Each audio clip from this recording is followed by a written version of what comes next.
안녕하세요. 사랑하는 나그네교회 교회 여러분, 그리고 하나님의 말씀을 기쁨으로 같이 읽어가는 그리스도의 형제 자매된 교회 여러분, 오늘 우리가 함께 읽을 주의 말씀은 레위기 21장입니다. 레위기 21장은 제사장의 성결에 관한 규례를 교훈하고 있습니다. 내용을 쭉 살필 텐데요. 먼저 1절과 6절을 먼저 보죠. 제사장 가정에 장례가 많이 발생하게 되면 어떻게 해야 될까요? 죽은 자의 시신을 만지는 것은 부정하다 하여 제사장이 접촉하지 못하게 되어 있는데, 가족 가운데서 이제 장례가 생길 경우는 어떻게 하면 좋을지 내용을 살펴보겠습니다. 1절, 여호와께서 모세에게 이르시되 아론의 자손 제사장들에게 말하여 이르라. 그의 백성 중에서 죽은 자를 만짐으로 말미암아 스스로를 더럽히지 말려니와. 제사장이 성막에 거하는 데는 주의를 하니까 죽은 자를 접촉할 일이 없는데, 성막을 떠나서 자신이 거주하는 생활 가운데서는 주의를 해야 합니다. 특별히 죽은 자와의 접촉을 하나님 금하셨죠. 왜 그러셨을까? 제사장은 생명의 주인이신 하나님을 섬기고 죽은 자가 살아나는 일을 맡은 거룩한 자로 부름받았기 때문에 그런 분리의 의미에서 죽은 자와 접촉하지 않도록, 죽음은 죄의 값이니까요. 죄의 용서와 하나님 앞에 새로운 생명을 얻는 그러한 일을 하는 제사장은 세상의 죽음의 세상과 분리된 자로서 이렇게 하나님께서 특별한 의미를 두어서 그러신 것이 아닌가, 이런 생각을 해봅니다. 정확한 것은 모르지만 그래 죽은 자 접촉을 금하셨다고 되어 있어요. 그럼 가족이 죽으면 어떻게 되느냐? 제사장도 가족의 일원인데 가까운 가족이 죽으면 어떻게 될까요?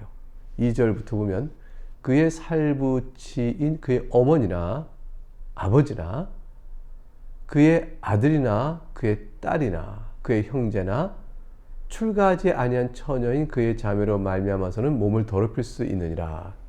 아버지, 어머니, 아들, 딸, 그리고 형제 같은 직계가족의 장례는 제사장이라 할지라도 죽은 자와 접촉할 수 있었습니다. 기혼 여성, 시집을 간 여성은, 결혼한 여성은 그 혼인한 남편에게 속한 것이 되기 때문에 그것은 구분이 되어집니다. 그러나 이제 출가하지 않은 처녀인 자매는 여전히 가족 구성 가운데 한 사람이기 때문에, 또 형제 중에서 남자 형제가 출가하지 아니한 자매는 이제 어머니 아버지와 더불어서 보호자 역할을 하거든요. 그러니까 아주 가까운 이제 골육지친이죠. 그래서 그 경우에는 하나님께서 당연히 아버지, 어머니, 자신의 아들과 딸, 그리고 남자 형제, 그리고 출가하지 않은 자매, 이렇게 돼서 하나님께서 접촉을 허용하셨습니다. 4절을 보면 제사장은 그의 백성의 어른인즉 자신을 더럽혀 속되게 하지 말지니라. 이게 번역이 좀 어려워요. 이게 사실 백성의 어른인즉이란 말이 도대체 무엇일까? 자신을 더럽혀 스스로 속되게 하지 마라, 부정케 하지 말라는 뜻인데, 백성의 어른인즉 되어 있거든요. 그래서 해석은 이제 몇 가지 나눠보는데요. 백성의 지도자이니까 다른 백성들에게 모범이 되어 함으로 스스로 자기를 더럽혀 부정하는 수치를 주는 일이 있으면 안 되겠다, 그런 뜻이 해석 하나 있고, 두 번째는 여기서 말하는 어른은 내용상 남편이라는 뜻이다 라고 보고요. 백성 가운데 남편으로서 부정한 일에 관하여 속되게 하지 말라. 근데 이제 7절에 가면 이제 하나님께서 혼인과 관련해서 제사장이 지켜야 될 원칙이 있는데, 그런 것을 어기면서 불순종하면서 남편으로서 부정한 혼인이라든가 등등의 방식으로 백성들에게 모범이 되지 않는 일을 하면 안 되겠다. 그렇게 되어지니까 자신을 더럽히 속되게 하지 말라, 이런 뜻으로 해석하기도 하고요. 근데 세 번째, 지금 말씀드린 해석이 가장 일반적인 해석이고 많은 해석입니다. 어른은 남편으로 보고, 그래서 남편으로 볼 때 혼인으로 인하여 관계되어지는 인척이 있죠. 그 인척이 죽음일 때 어떻게 하느냐, 이런 뜻이 되어지는 거죠. 그래서 제사장은 그의 백성 가운데 남편으로서 또한 인척과 관계하여 죽음의 장례를 행하여 스스로 자신을 더럽히지 말라, 이렇게 해석되어지는 경우가 있습니다. 그러니까 앞에서는 자신의 혈육과 관계된 아버지, 어머니, 아들과 딸, 그리고 형제, 그리고 출가하지 않은 자매, 이렇게 등등 혈육으로 묶어진 친족이면 지금 여기서 4절은 이제 인척 관계를 얘기하는 것이다. 혼인으로 맺어진 관계를 의미하는 것이다. 라고 이제 해석을 하는 것이 있습니다. 어쨌든 제사장은 하나님께서 삼가 이렇게 장래에 있어서 일반인들에 대한 장래는 말할 것 없고 자신의 가족에 대한 장래에도 매우 주의하여 부정한 접촉이 없도록 하나님께서 말씀하시고 가족의 한계 안에서 그렇게 됐습니다. 그런데 인척과 관계된 부분에서는 혼인한 그 가족은 그 가족, 그러니까 말하면 처가겠죠. 처가 안에서 일을 하는 것이기 때문에 제사장이 거기에 직접 자신이 접촉하여 부정케 되는 일은 금하셨다라고 보는 것으로 해석을 할 수가 있겠습니다. 5절에 보면 제사장들은 머리털을 깎아 대머리 같게 하지 말며 자기의 수염 양쪽을 깎지 말며 살을 베지 말며. 이거 다 어떤 특징이냐면 이방의 우상 숭배자들이 가졌던 독특한 습관과 연결시켜서 그들과 같이 하지 말며 특별히 몸에 살을 베지 말라는 말은 이제 지금 이제 장례와 같이 연결된 맥락을 보게 되면 가족의 죽음을 지나치게 애도하여 그걸 머리를 대머리같이 만들고 수염의 양쪽을 막 깎아내고 살과 상처를 내고 하면서 가족의 죽음을 애도하는 표를 했던 우상숭배자들의 모습, 그것처럼 너는 행하면 안 된다. 이렇게 하나님께 경계를 주고 계신 것이라 볼 수 있습니다. 그만큼 이제 만연된 사례가 이스라엘 가운데 있는 거죠. 6절, 그들의 하나님께 대하여 거룩하고 그들의 하나님의 이름을 욕되게 하지 말 것이며 그들은 여호와의 화제 곧 그들의 하나님의 음식을 드리는 자인즉 거룩할 것이니라. 제사장은 이제 장례와 같은 일에서도 오직 하나님만을 바라보라. 그리고 자신을 이제 거룩하게 해야 될 것이라는 말씀이죠. 하나님께 드리는 화제는 하나님의 음식을 드리는 자다 이렇게 표현되어 있어요. 이것은 이제 하나님께서 마치 우상들에게 뭐 음식 제물을 바치고 우상이 그걸 먹는다고 생각하는 식의 개념을 가지고 하나님 말씀하신 게 전혀 그게 아닙니다. 그게 아니고 화목제를 드리게 되면 하나님께서 그 제사를 흠양하시고 화목제로 드려진 제물의 고기를 나눠 먹잖아요. 여러 사람들이 감사와 기쁨으로 나눠 먹는데 그 자리에 하나님께서 임재하신다. 그래서 이제 화목제의 제사에 기쁨과 감사의 제사에 사람들이 축하하고 즐거워할 때 하나님께 함께 하신다라고 할 때 하나님이 음식을 받으신다라고 이렇게 표현하고 있는 것이죠. 그러면 그와 같은 기쁨의 자리를 인도하는 제사장은 즉 거룩할 것이요 스스로 이런 일을 불순종하거나 하여 하나님의 이름을 욕되게 하거나 거룩함을 해쳐서는 안 될 것이다. 이 말씀입니다. 7절부터 9절에 가게 되면 그럼 제사장은 혼인은 어떻게 해야 될 것이냐, 또 제사장의 가족들의 경우는 또 부정하게 될 경우 어떻게 될 것이냐 등등에 관한 몇 가지 사례가 나옵니다. 7절, 그들은 부정한 창녀나 이혼당한 여인을 취하지 말지니 이는 그가 여호와 하나님께 거룩함이라. 제사장은 혼인할 대상자 중에 하나님께서 금하신 자가 있어요. 부정한 창녀다.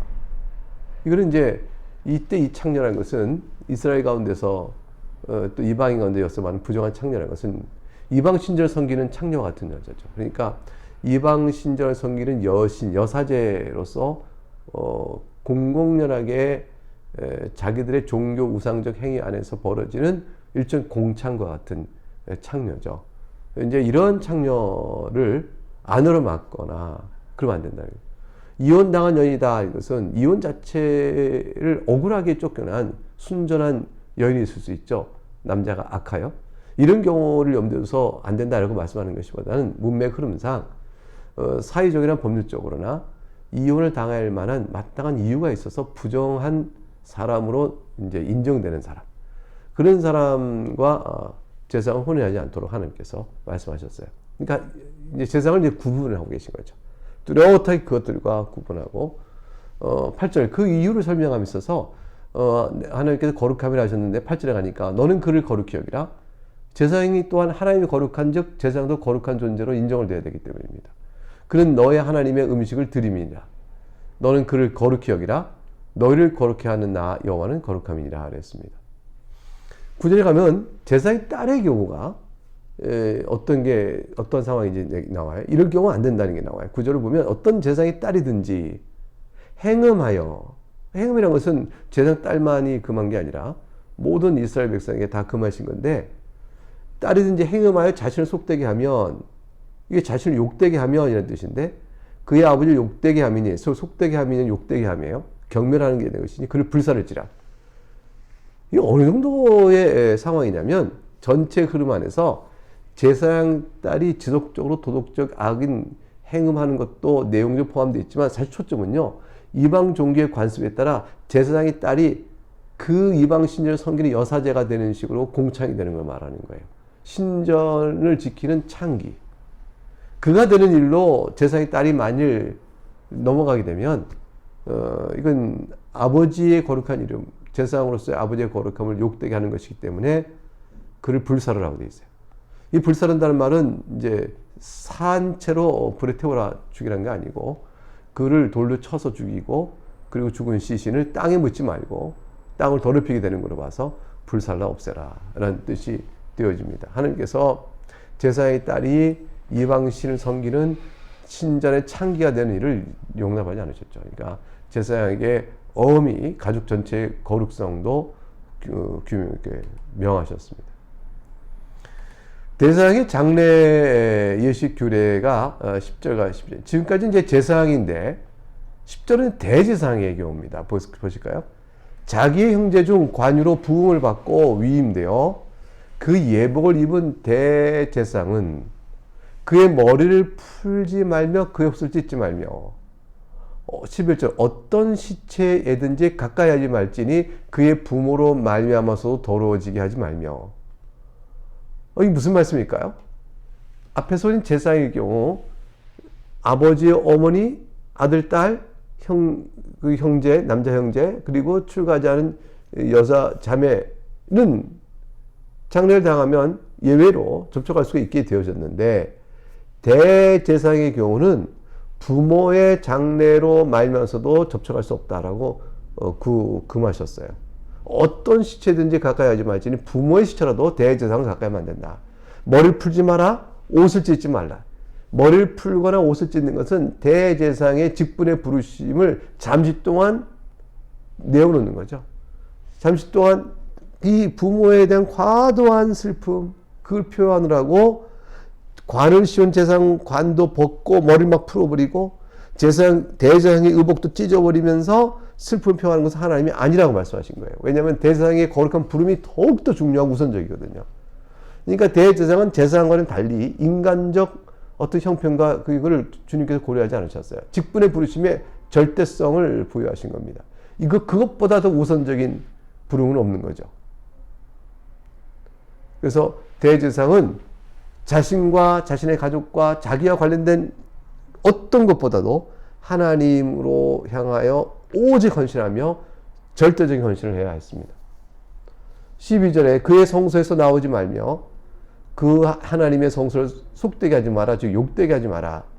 이는 하나님께서 성별하신 관유가 그에게 있습니다. 나는 여호와이니라.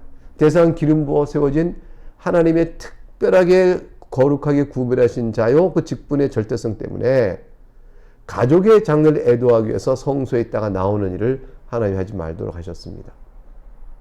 그래서 이제 이스라엘이 하나님과 사이에 거룩한 대제사장을 대표로 하는 중보가 없으면 불가능한데, 대제사장이 만약 없어져 버리면 하나님과 이스라엘 관계가 중보가 없는 형태로 무너져 버리죠. 하나님은 이스라엘의 하나님을 계실 때 이스라엘의 죄를 속죄하는 하나님 특별히 거룩히 구별해 세우신 대제사장을 통하여 이루어지는 것이란 말이에요. 대제사장이 그 관을 머리를 풀어버리고 옷을 찢어버리고 애도하고 이렇게 접촉 부정해버리게 되는 일을 하도록 하시는 것은 이스라엘에 대한 하나님께 대한 중재 역할이 그 순간 사라지게 되는 거죠. 하나님께서는 그렇게 하지 않고 질서 가운데서 하나님과 이스라엘이 하나님은 그 이스라엘 아버지요, 이스라엘 하나님의 자녀요, 언약 백성으로 같이 있게 되는 이 모든 구조의 틀 속에는 영원토록 변치 않고 항상 있어야 할 중보자, 대제사장이 있어야 됐던 것이죠. 사람으로는 이런 대제사장이 어디 있겠어요? 이제 우리 주 예수 그리스도 한 분만이 우리 영원토록 하나님과 우리 사이에 중보가 되신 분이시다라는 사실을 우리가 여기서 또 한번 생각하게 되어집니다. 대제사장은 이제 결혼할 때 대상이 13절 처녀를 데려다가 아내를 삼을지나 되어 있고요. 14절 과부나 이혼당한 여자나 창녀짓을 하는 더러운 여인을 취하여 아내를 삼지 말라. 자기 백성 중에 처녀를 취하여 아내를 삼으라. 이렇게 돼 있어요. 이방인 가운데서 대제사장은 아내를 삼으면 되지 않고 이스라엘 자기 백성 중에서 처녀로 아내를 삼아야 되며 과부, 이혼당한 여자, 창녀짓 하는 더러운 여인 취하면 안 됩니다. 15절 그의 자손이 그의 백성 중에 속되게 하지 말지니 나는 그를 거룩하게 하는 여호와입니다. 이방인과 혼인을 대상에 부르게 되면 그렇게 될 경우에 자손도 그 백성 중에서 욕되게 되는 것이다. 그러니까 거룩하게 구별되어지는 대제사장이 이방인과 혼인함으로 인해서 영적인 순결과 풍습이 들어오게 되잖아요. 이게 영적 순결이 헤쳐지고 솔로몬이 그렇게 지혜롭지만 이방 여인을 다 정략적 결혼하게 되면서 이스라엘에 얼마나 많은 이방 신전이 들어오게 되어집니까? 하나님께서는 인간을 아시기 때문에 그런 것들을 통해 다 금하신 겁니다. 그래서 대제사장은 다른 남자에게 속한 적이 없는 처녀에게 해라. 그러니까 과부나 이혼당한 여자나 창녀는 다 다른 남자에게 다 속한 적이 있는 것이거든요. 그러니까 대제사장은 오직 하나님께만 속해 있고 그래서 거룩한 구별을 통하여 다른 이에게 속하지 않은 자리에 있는 처녀를 아내로 삼도록 하셨습니다. 구별한 것이죠. 누구에게 속하지 않은 자, 대제사장에게만 속한 자로 세들 사람을 마치 대제사장이 하나님께 속한 듯이 그런 관계 속에서 혼인을 하나님께서 정하여 구분하여 정하셨습니다. 16절부터 24절 가게 되면 제사장이 될 신체 조건에 대해서 말씀하셨어요. 이제 제사장이 될 어떤 자가 되어야 될 것이냐. 이제 16절 보면 여호와께서 모세에게 말씀하여 이르시되 17절 아론에게 말하 이르라 누구든지 너희 자손 중 대대로 육체에 흠이 있는 자는 그 하나님의 음식을 드리려고 가까이 오지 못할 것이니라.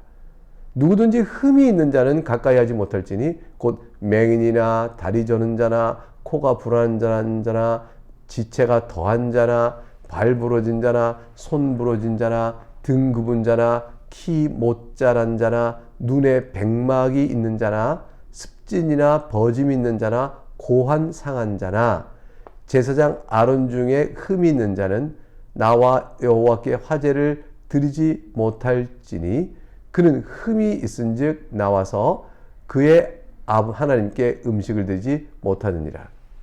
이렇게 장애가 있는 자들은 이제 제사장으로서 하나님께 세우지 말라고 말씀하셨는데요. 이것은 이제 장애인에 대한 차별과 인격적인 모멸감 주기 한 것이 아니고 하나님께서 이제 제물을 온전하고 흠없는 제물을 바치게 하시잖아요. 그것처럼 그 일을 중보하는 제사장 또한 흠없는 상태가 되어야 한다라고 하여 구약의 의식법적 상황 속에 흠없는 기준을 쭉 결정하신 것이죠. 내면적인 성결을 중요시하는 합당한 그 모습들대로 외적인 이런 의식을 통해서 내적인 정결함도 주님께서 표현하고 계신 것입니다. 그래서 이 구약에서 금한 것은 이런 형태인데 그런데 예수 그리스도 안에서는 지금 다 이게 온전케 되어졌죠. 우리 가운데 온전한 사람이 없고 죄가 없는 사람이 없고 영적으로 온전치 못하며 내면 안에서도 온전치 못하며 따라서 외적인 이런 장애적 요소는 주 예수 그리스도께 나가는데 아무런 문제가 아니 되고요. 복음을 전하는 또 오늘날의 복음을 전하는 제사장 역할에 있어서 우리가 외적인 장애가 아무 문제가 안 되죠. 다만 이건 의식법적인 거예요. 구약의 의식법상 흠없는 제물을 드려야듯이 제사장에도 육체적으로 흠없는 자들을 세우려고 이렇게 명해진 것입니다.